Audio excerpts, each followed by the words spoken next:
Welcome everybody to the last day of this telesummit called It's About How You Live, taking the fear out of conversations about advanced care planning, serious illness, caregiving, and end-of-life care. This last day of the telesummit is me. You're going to be hearing from me. And I have a really special person interviewing me today, and that would be my son, Alex. So welcome, Alex. Thank you. I'm just really excited to have brought you these 21 fabulous experts, and then I'm going to take today as an opportunity to share with you a little bit about my experiences working in hospice care. And so I'm really just going to kind of turn it over to Alex at this point. Take it away. Hi, everyone. Tina Ketchie Stearns, my mom, has worked in hospice for over 12 years, educating medical professionals as well as the community at large about end-of-life care, palliative care, advanced care planning, caregiving, and grief. She's produced this free telesummit called It's About How You Live, taking the fear out of having conversations about advanced care planning, serious illness, and end-of-life care. The telesummit launches September 15th, featuring 21 experts in these related fields. You can also go to www.itsabouthowyoullive.com to gain access to this free telesummit at any time. Tina's also designated a 6-week webinar training program surrounding these topics that will be available later this fall for both medical professionals, caregivers, and anyone really who's interested in these topics. Prior to joining hospice, she worked in the travel industry for over 20 years. She has an MBA from Wake Forest University, and in addition to her 6-week training program, she's also the director of provider and community outreach for Hospice and Palliative Care Center in Winston-Salem. So really my first question would be, could you just please share one or more of your personal stories about the losses you've had in your life? I'll be happy to. So I've actually had 4 losses, my parents and then one set of grandparents, my father's parents, because I really never knew my mother's parents. Her dad died when she was 8 years old and her mother died when she was 17. So I really only had one set of grandparents. And my grandfather was the first one to pass away in the late 70s. He had bladder cancer, which was kind of hard to detect back then. And by the time they did find out about it, it had gone to several other parts of his body, and he actually died in the hospital. I remember I was in college, and I remember it was a very sort of cold, upsetting situation in that we couldn't be with him.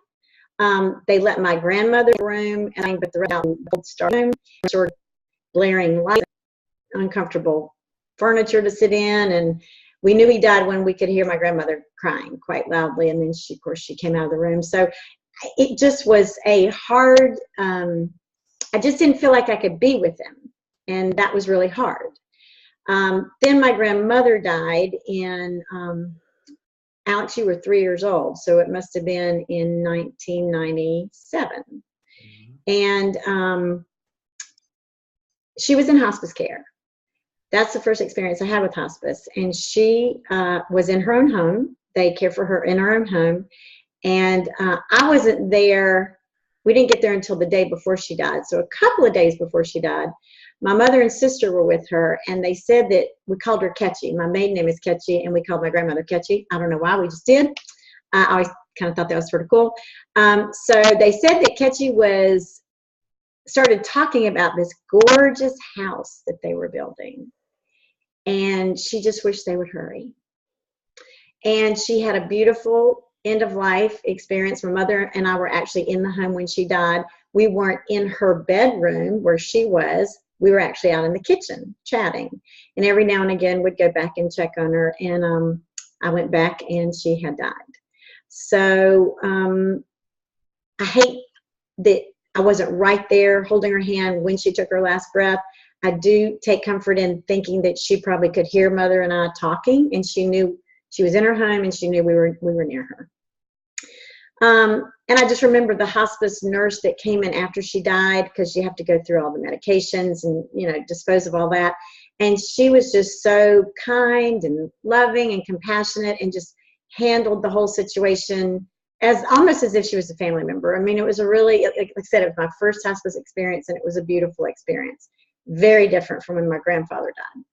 Then the next loss was my dad. He died in 2001. He was diagnosed with lung cancer in 2000, and he wanted to fight it, and he did chemo and radiation. And I remember sitting, all of us were talking with the oncologist, and after she described the treatment plan, I don't remember who asked the question. It may have been me, but one of us asked the question, so what are you hoping, like, what's the best we can hope for? And she kind of looked at us like, well, like we were kind of crazy. And she said, well, I'm expecting it's going to go away. I mean, cancer is going to be gone. And I about fell on the floor. I had no idea that that was even a possibility, because he had small lungs. He had small cell lung cancer, which is not operable. So the great news is his treatment started probably in the summer, and by Christmas he was in remission. The cancer was gone. And Mother and Daddy got to celebrate their 50th anniversary that January, and we were just over the moon. Well, later in January, he started not feeling well. And sure enough, it wasn't the cancer had come back. It was really the treatments had caused his lungs not to work right. They were not able to absorb oxygen and do what your lungs are supposed to do. He wound up in the hospital, and there were like 4 things wrong with him. And we had fixed this one, and then we fixed the second one, and then we addressed the third one. And there was just this one last thing that we had to fix, and then he was going to be good to go. I was so focused on that one last thing, because we've already fixed these other 3 things. Now we just got this one last thing to fix. What I didn't get is that that one thing wasn't going to get fixed. It was not going to get fixed. And I just didn't understand that. So he wound up on a ventilator after a biopsy to figure out exactly what was going on with his lungs. And that's when they determined, yep, it was really kind of, I don't know if it was one too many chemos, one too many radiations, whatever it was the side effects from the treatments had rendered his lungs to not be able to do their job. So he wound up on a ventilator, and my sister and I were with him when he died. He was taken off the ventilator. He actually lived for many hours after he came off the ventilator, and the nurses really weren't expecting that. So that was hard, because then I had some regrets about, I wish I'd told him things that I hadn't told him, because I kept thinking, we beat cancer, you know, we got these 3 things taken care of, and now there's this 4th, and then we're good. And I just didn't get that he was not going to fix that 4th thing. So I do wish I had said things and done things that I just thought I would have time to do, and I didn't. So that was really hard. Then my mother had COPD, and by this time I was working with hospice, and then I got it. I got it. So the wonderful thing about my mother is that she was able to have palliative care the first 2 years. So they came in and helped her with their COPD symptoms, because there's no cure for COPD. And then she was in hospice care for 4.5 months. And I tell this story every day when I'm out teaching medical professionals in the community and whoever I'm in front of, that that whole "it's about how you live" thing. So you can see I've got that ribbon up on my wall right there. It's the National Hospice ribbon. It says it's about how you live, because the hospice providers will tell you, we're not helping people die. We're helping people live until they die. And that's very different. But that's what hospice is about making the most out of every single day you have. And so about a month and a half before my mother died, she said she wanted to go to the beach, because she wanted to drink tequila sunrise on the beach at sunset. And that's what we did, 2 nights in a row. So anyway, she had wonderful hospice care. I remember when she first came under hospice care, and I brought in the CNA that was going to give her baths, because happily she'd finally admitted to us that she was not feeling comfortable in her shower by herself. She was afraid she'd fall. And I was just so happy that she shared that with us. So I brought in Tandra, who was actually the manager of the CNAs at the time. And when I brought her in, just introduce her, there wasn't going to be a bath that day, just to say hello. My mother was sitting in the chair, kind of all blown up like a bull. You know, she wasn't real sure she was happy about this. And they met and chatted for a little bit. And 2 weeks after Tandra started caring for my mother said she wanted to marry Tandra. And I said, well, Mother, Tandra's already married. That's not going to happen. Long story short is that she was in our care for 4.5 months, and she had a beautiful experience. We all had a beautiful experience. We all knew what was coming. We all had lots of time to say what we wanted to say.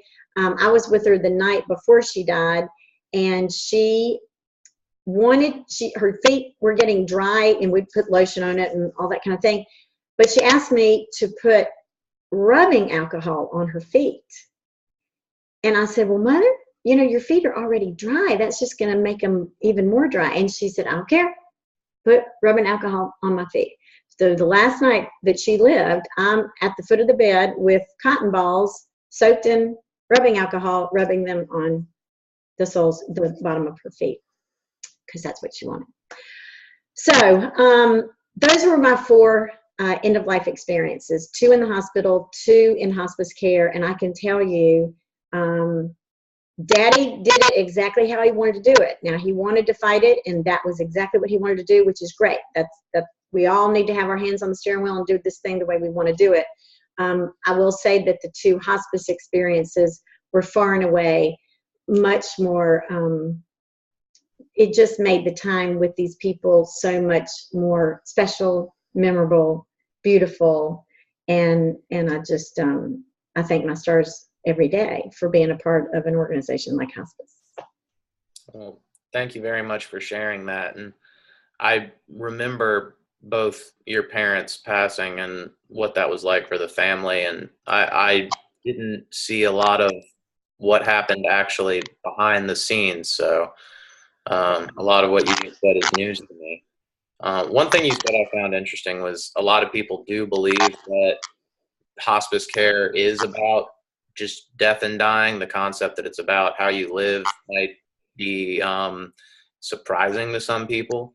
So in your 12 plus years working in hospice care, what are some of the common myths or misunderstandings a lot of people have about hospice?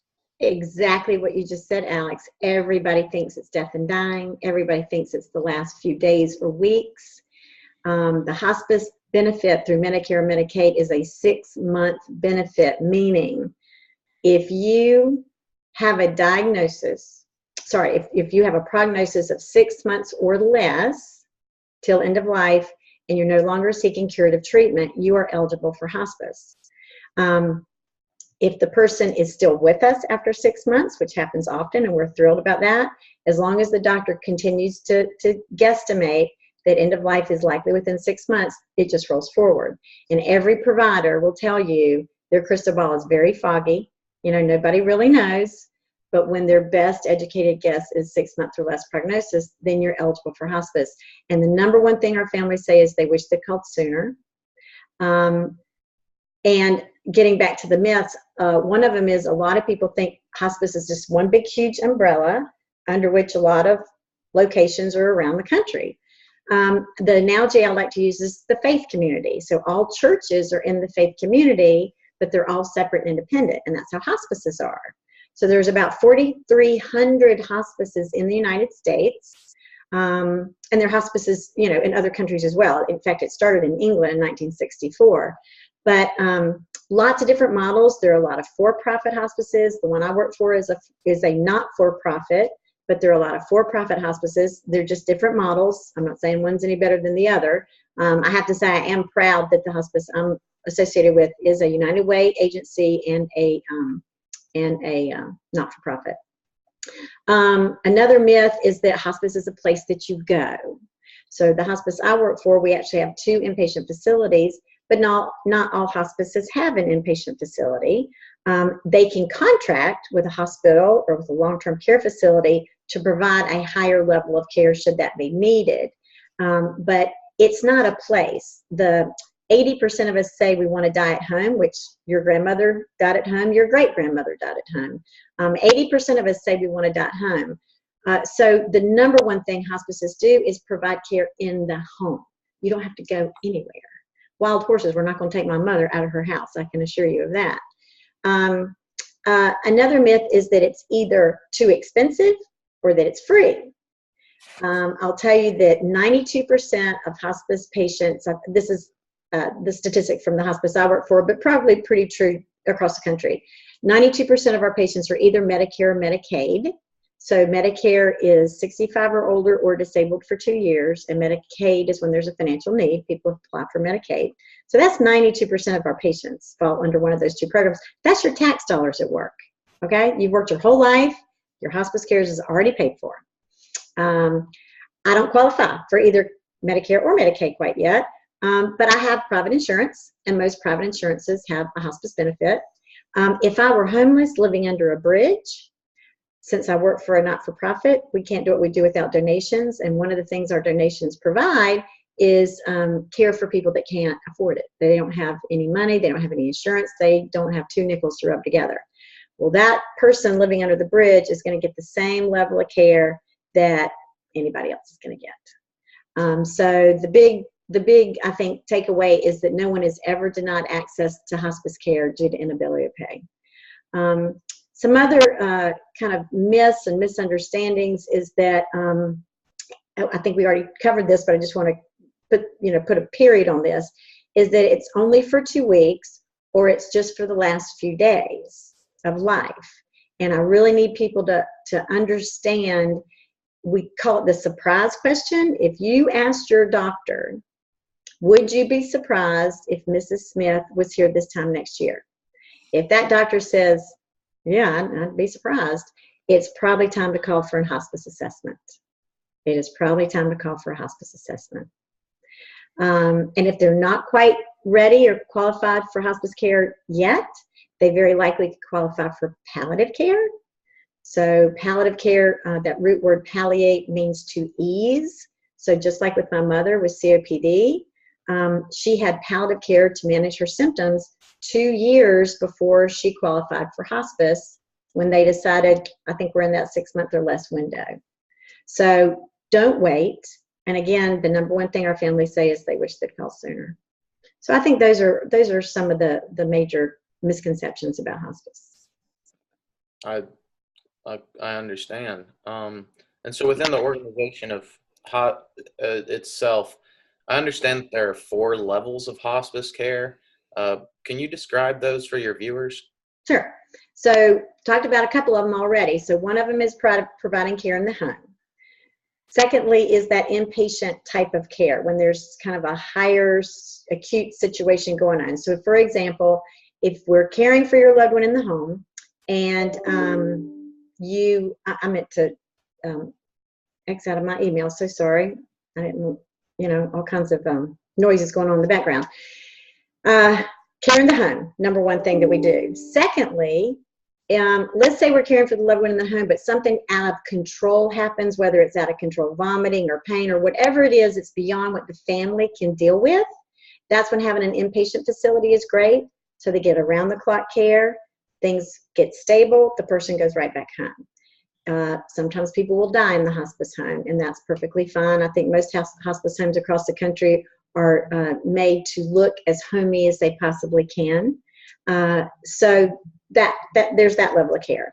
There's a third level of care called continuous care, and this is the same scenario, caring for the loved one at home, something kind of out of control happens, but this is the patient, just like your grandmother, Alex, that never wanted to leave her house. So this is when a nurse can come into the home, and instead of just for a routine visit, they stay continuously, that's why it's called continuous care, until things stabilize. And it's reevaluated every 24 hours to make sure they still meet that heightened skilled need.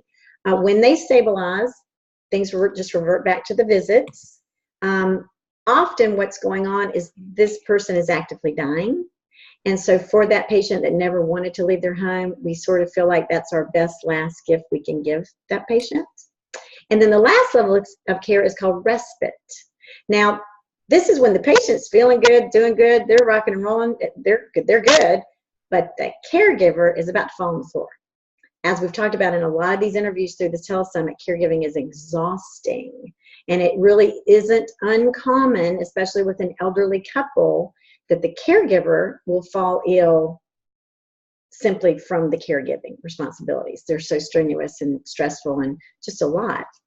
So respite care is when, even though the patient's feeling good and doing good, they can go to a hospice home for 5 days simply to give the caregiver a break. And a lot of people don't realize hospice provides respite care. Wow, I didn't know that.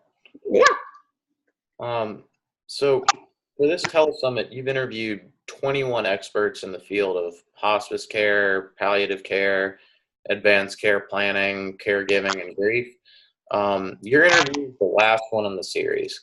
So now that the telesummit is complete, what are you hoping your viewers will take away from watching the telesummit? The name of this summit is, it's about how you live, taking the fear out of having conversations about advanced care planning, serious illness, and end-of-life care. I feel like we have well over exceeded achieving the goal through all of these interviews, helping people understand it's okay to talk about it. Your loved one is probably anxious to talk about it. The medical providers want you to bring it up. This is a team thing, and it's really important that everybody knows, hopefully well in advance of the crisis, because then, you know, there is no fighting. There are no wringing of hands and guessing, and after the loss, guilt, feeling like, did I really do the right thing? Is that what they would have wanted? Hopefully you're going to do this well in advance of a crisis or the unexpected. But if you're sitting in the middle of a crisis, in a terminal diagnosis, we really want you, all of these 21 experts, including myself, want you to embrace these conversations and allow them to happen so that you can actually have a deeper, richer, more intimate relationship with your loved one, because that is what will happen. You will come to know them, know their values, know what they want, know what they don't want. And as soon as you understand your loved one's wishes, then you need to share what your wishes are.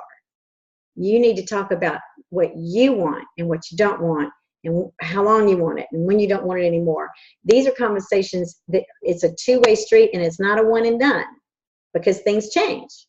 Maybe the person that you designated as your healthcare power of attorney moves to England, and that's okay. They could still be your healthcare power of attorney. I kind of agree with one of the experts that was interviewed in the series that it's kind of nice if it's somebody that's relatively local that can go see the doctor, be there, you know, physically be there. That's preferable. Doesn't have to be that way, but it's preferable. But anyway, you could change your mind. I mean, you could decide right now, I'm going to fight. And then in another 30 years, maybe you don't want to fight. And maybe you're really okay with not going through a whole lot of treatments. So what I really want everybody to take away, and what I'm so grateful to these 21 experts for sharing their knowledge and their wisdom and their advice, and a lot of them shared free gifts even, is, you know, embrace these conversations, have them now. Don't wait till Thanksgiving. Don't wait till, you know, something happens. Have them now. Start having them now, because none of us are promised tomorrow. And take it as an opportunity to just grow and strengthen your bond with your loved ones and get to know them more intimately than you do already. That's my hope and prayer. And your bio mentioned a 6-week training program. Can you tell us a little bit more about that? Right. I've put together a 6-week training program, and you'll hear all about it. I'll send you some information about it another time. But the first week is going to be about hospice care and palliative care and end-of-life care. The second week is going to be about advanced care planning, where we're going to walk through the Living Will and Healthcare Power of Attorney document line by line. The third week is caregiving, and there's going to be a special emphasis on Alzheimer's, because that's such a growing, important, and heartbreaking topic that a lot of people are dealing with. The fourth week will be on grief and bereavement. The fifth week is on community resources like hospices, like long-term care facilities, and understanding the different skill levels of long-term care facilities, cancer services, just different resources in your community that are there to help and support you. And then the sixth week will be reviewing the major talking points, as well as additional helpful resources that can help you that we hadn't already covered in the first 5 weeks. So you'll hear more about that. Okay. And thank you for sharing all of this with me. Are there any last comments you'd like to make before closing out the telesummit? Well, I will say, I'm gonna try not to cry. I love having you interview me. So proud of you, and these are important conversations that we have had, will continue to have through the years. And I think the thing that is spinning around in my head while I'm kind of stumbling over my words right now is we were talking about your great-grandmother, and you were 3 when she died. And I don't know if you remember the cane that we sawed off so that you could play with it. And as a result of that, I collect canes now. I have a whole collection of canes, and it started with us taking Ketchie's cane and cutting off part of it so you could play with it. Do you remember that? I think I do, yeah. Oh my goodness. So I really think my parting words will be for just congratulating everybody that is tuned into this telesummit. Find me on Facebook, find me on my website. It's abouthowyoullive.com. Share with me your takeaways from this telesummit, the things that really spoke to you. Are there topics that you'd like to hear more about in the future? But I really just want to say congratulations and thank you for finding the time to watch these interviews, take away the lessons that were generously offered to you. If you didn't have time to see each and every interview, they're on my YouTube channel forevermore. So just at your leisure, go watch the interviews that you missed. Each and every one is just well worth your time. So I just really want to say thank you so much for being a part of this and for learning, and I guess the last thing would be, share this telesummit with family and friends that maybe weren't aware of it, because we all learn from each other. We all learn from sharing our experiences, and it's been a true honor. It's been a true honor, and I want to say a huge thank you to all the experts that were a part of this as well. So, any last comments you would like to make, Alex? One question that I had that I forgot to ask before. I know that it's never too early to start having these conversations, but for say people in more in my age range who might not be thinking about these things, what are some early steps younger people can take to make sure that they are not at the 11th hour later in life wishing that they had started preparing sooner? That is a fabulous question. So you're 23. Anybody 18 years or older should have advanced directives, and those are a living will and healthcare power of attorney. Oftentimes the young folks can talk about these things better than the older folks can. So if you in your family have not had these discussions and you are a millennial or just a younger person, why don't you bring it up at dinner tonight or tomorrow and say, I heard this really interesting interview and I don't think we've ever talked about this, and I kind of don't want to talk about going on a ventilator when I really have to go on a ventilator. I'd rather talk about it when I really don't have to go on a ventilator. So can we talk about this stuff? I mean, you guys are very powerful. And, I've said in a couple of these interviews that I'm a boomer, I'm a baby boomer, and we're now called the silver tsunami because there's so many of us. 10,000 of us turn 65 every single day. So there's going to be a lot of these end-of-life conversations happening over the next 20 and 30 years simply because the age of our country, the demographics of our country. So, Alex, for somebody in your age group, I think you just need to embrace how important this is, maybe even embrace that opportunity to connect in a tighter, richer way with your loved ones by having these conversations. And a lot of people out there know the case called, this woman's name was Terry Schiavo. This was probably getting on 10 years ago now, but it may be even more. She was 29 years old and had a stroke. You're 23. You know, she was 29 years old, had a stroke, had told her husband she never wanted to be on life support. She did not tell her parents that. They kept her on life support for 15 years while they fought in a courtroom about whether she should come off of that ventilator or not. So illnesses can happen to anybody of any age. Accidents can happen to anybody of any age. It is not too soon. I don't care if you're 23 or 18 or whatever you are. It is not too soon to start having these conversations. And thank you for asking that question, because that's a great question. Well, thank you for sharing that, and we might have something to talk about over at dinner tonight. Yes, we might. Yes, we might. Thank you for saying that, because right, you don't have your documents done yet, and we probably need to kind of jump on that. So, well, again, I want to thank you, Alex, for being my interviewer. You did a great job. I really appreciate it. And once again, thank you to all the viewers that have been a part of this telesummit. Thank you to the speakers, the experts that are just an amazing, distinguished group of people. And remember, this telesummit is going to be available to you to watch anytime, forevermore. So take advantage of this free gift, and everybody just do what you need to do to get your head in the right place, to take the fear out of having these important conversations and embrace them so that you can have a deeper, richer, more intimate relationship with your loved ones. So thank you so much, everybody. Until next time.